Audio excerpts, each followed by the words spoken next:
Hi everybody, welcome to Karen's Sizzle and Spice. Welcome to my kitchen. If you've ever watched my intro video, you know the reason that I'm doing these videos is because I love food.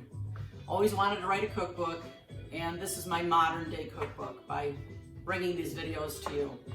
You know, I love everything about food, and I love the way it brings families together. I love the way when you eat a certain food, it brings back memories for you, sometimes of people that aren't with us anymore. The recipe that I'm going to share with you today has been a family tradition in my family for many years. My mother came from a large family. She had 8 brothers and sisters, plus her 2 parents. Her parents came from the Ukraine, and one of their traditions that they brought over was to make cabbage rolls. Now, cabbage rolls take a lot of time. There's a lot of prep. You've got to pre-cook the cabbage. You've got to cut the stems thinner. It takes quite a bit of time, but if you want to get the same flavor and have it take much less time, you ought to make this cabbage casserole that I'm going to share with you today. All you're going to need is a nice head of cabbage. I'm using just 1 pound of ground beef. I'm going to use salt and pepper, some rice. I'm going to use some beef broth, a medium-sized onion, a couple of cans, 16 ounces of tomato sauce, and about a stick of butter. So let me show you how we get this started.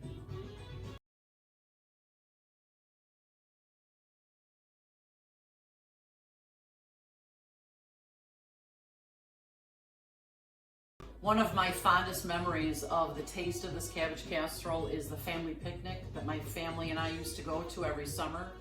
Because my mom had such a big family, there were lots of cousins. I had over 30 cousins.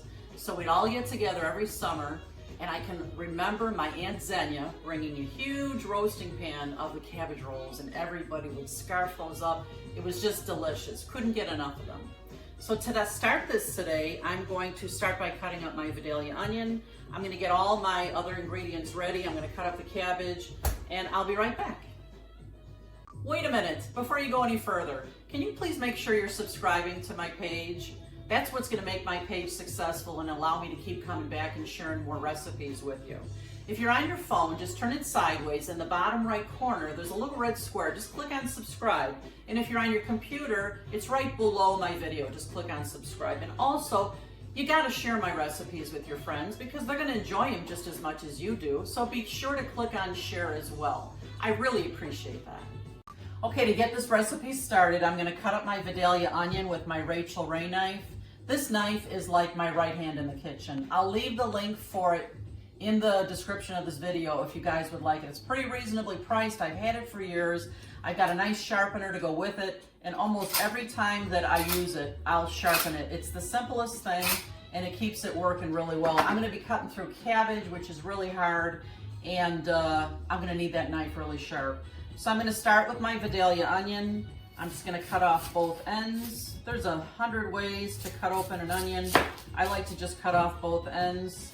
I cut it in half, and I take off the first layer of the skin. I throw my garbage into my Rachel Ray garbage bowl. You know I love these bowls. If you know anything about me, if you've watched my videos before, I'll also leave the link for those bowls on my video description. There's 100 ways to cut an onion. This is the way I like to cut them. I cut through the onion this way about 3 times. Then I cut across this way, the opposite way. And then when I cut this way, I've got some beautifully diced onion. Now I'm using Vidalia onion. I love Vidalia onion. I believe it's the sweetest onion out there. And you know, if you leave your onions in the refrigerator, more than likely as you're slicing it, you're not going to have any tears in your eyes at all. It doesn't affect me that way at all when the onions are cold. The next step is to brown the ground beef and saute the onions. I've got my pan heating here on stovetop, about a medium heat. To make sure that the pan is hot enough, I like to take a water bottle. If it sizzles up like that, we know it's ready to go. I'm going to put the ground beef in first, and you don't need any oil or anything in here because there's plenty of fat in the ground beef, that it will have plenty of moisture in the pan here. Love that sizzle. Gonna break this up. And it'll probably take, I don't know, maybe 10 minutes to brown this. As soon as I get this ground beef broken up here, I'm going to throw the onions right in with it.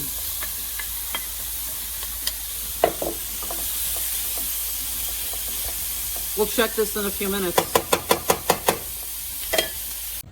I'm going to get my tomato sauce cans open. This can opener here is indispensable to me in the kitchen. I hate to admit it, but as I'm getting older, my hands aren't what they used to be. So this can opener is fabulous.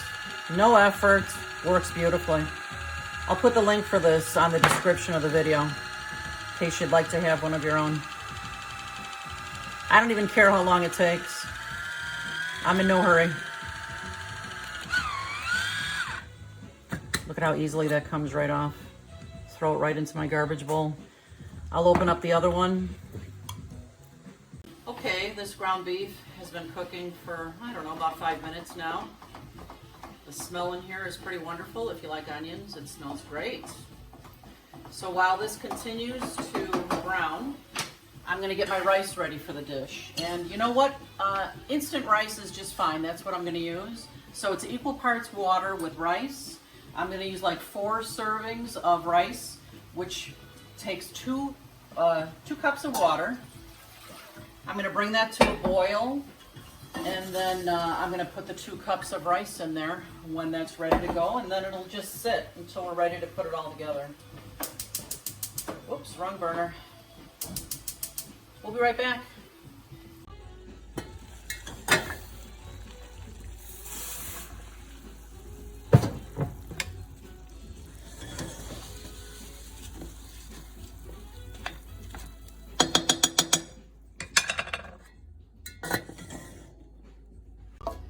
This ground beef took about 10 minutes or so to brown nicely here. And you know, depending on the cut of ground beef that you get, I don't even have to drain this.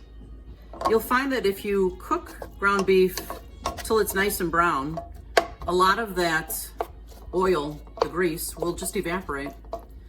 So this is ready to go in my casserole. I'm just going to add some salt and pepper. I'll probably add more later, but I like to add the seasonings as I go.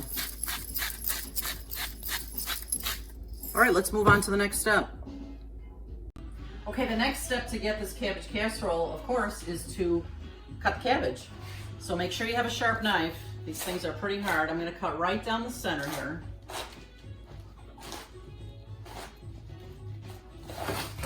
Whoa.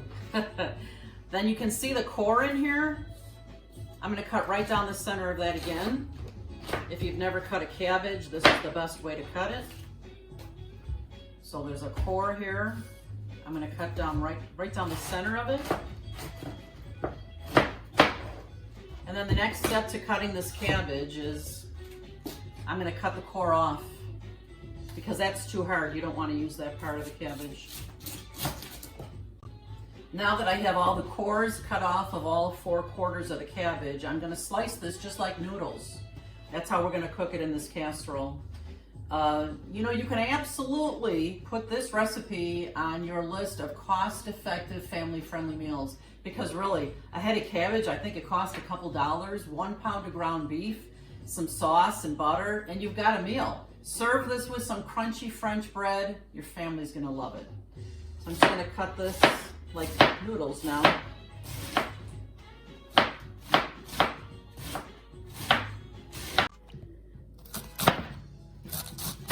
So I'm just continuing to cut all this cabbage sliced like noodles. You see how it's sliced? And I'm moving it over into a big bowl. If I put it into my casserole dish, I probably wouldn't have enough room to stir it the way I'd like to. So I'm using this bowl of mine. I don't know if any of you recognize it. This is from Tupperware years ago. But it's my largest bowl to mix things in, so heck, I still use it. Okay, I'm gonna slice some more of this. I hope you guys like cooked cabbage. I love it with butter, salt and pepper. And you know what? It's really good for you too. You know what my kids used to do with it? They'd flatten out the cabbage casserole on their plate and they would put ketchup on it. They loved it that way. Maybe your kids will too. All right, I'm just gonna continue cutting the rest of the cabbage. Now that I have the cabbage all cut up in this big bowl, now it might look like a lot, but you have to keep in mind that this cabbage is gonna shrink a lot with the casserole. I ended up using about 3/4 of the cabbage. It was a pretty large cabbage. If you have a small one, you'll probably use the whole thing. So now I'm gonna put all the goodness in here.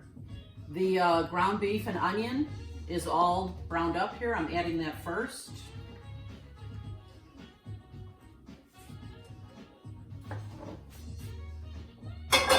I'm going to add the rice to my mixture now.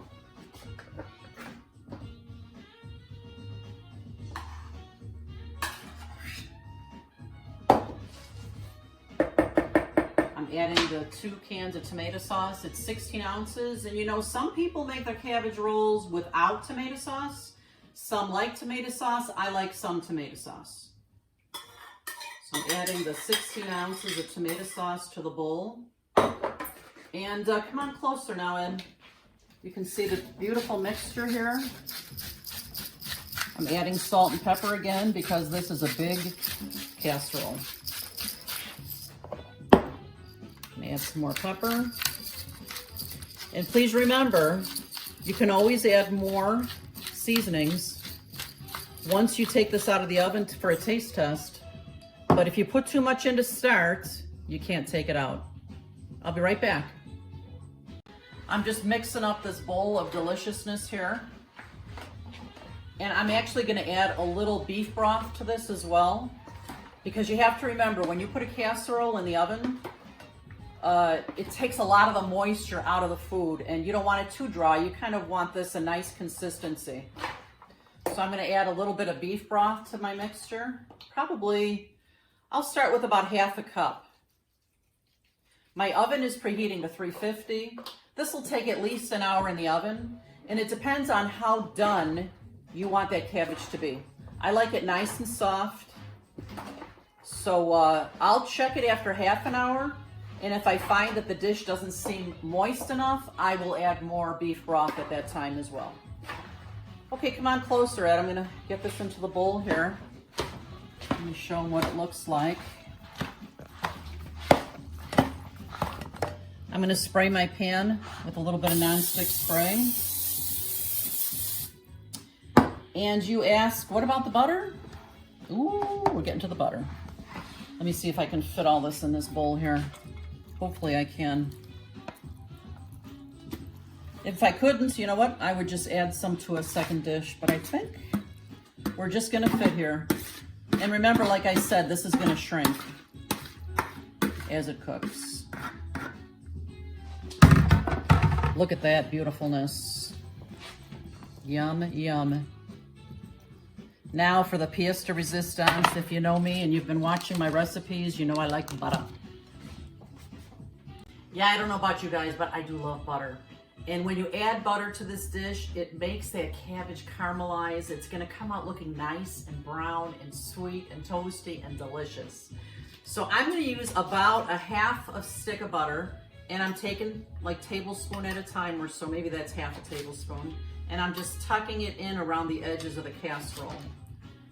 And I'll get this in the oven at 350. I'm gonna cover it, make sure you cover it. And I will check it in about 1/2 hour, 45 minutes. I'll stir it around, I'll see if it needs any more moisture. And of course I'll have to taste it and see if it needs anything else. All right, I'm gonna get the cover on. I'm gonna put this in the oven. Woo, this is heavy. Alrighty. I'm gonna set my timer for 45 minutes, I think, and then I'll give it a check. We'll see how it looks then. I've added a few more pats of butter, so for this big bowl of cabbage casserole, I ended up using 1 stick of butter. I'm gonna put the cover back on, and I'm gonna put this in the oven probably for another 1/2 hour or so, and I'll show you what it looks like. All golden brown and delicious. So thanks for visiting my channel today. I'm glad you were here. Visit me often. And remember, you eat with your eyes first, so why not make it beautiful? See you next time. Bye-bye.